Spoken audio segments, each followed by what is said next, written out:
Краткая инструкция по применению карандаша Fixit Pro. Отгоните автомобиль в затемненное место.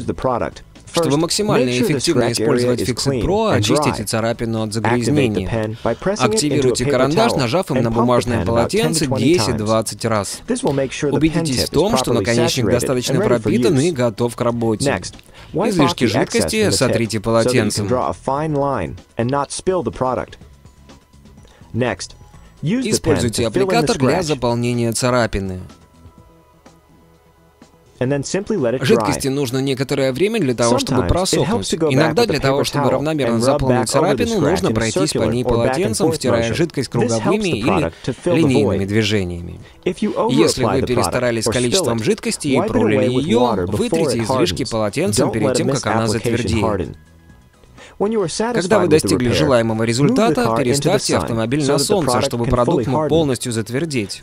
Формула Fixit Pro и солнечный свет работают как по волшебству. В комплект Fixit Pro входит длинный наконечник. Если он затвердел на солнце, достаньте его и поверните обратной стороной. Использовав оба конца, возьмите второй наконечник, находящийся в комплекте.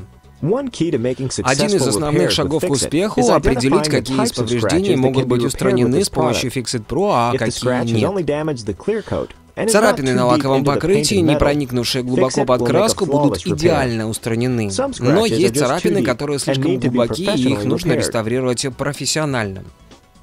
Вот несколько примеров царапин, которые можно устранить с помощью Fixit Pro.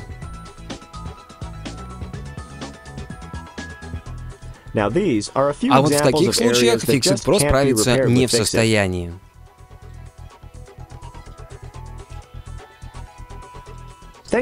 Спасибо за выбор Fixit Pro. Остерегайтесь подделок.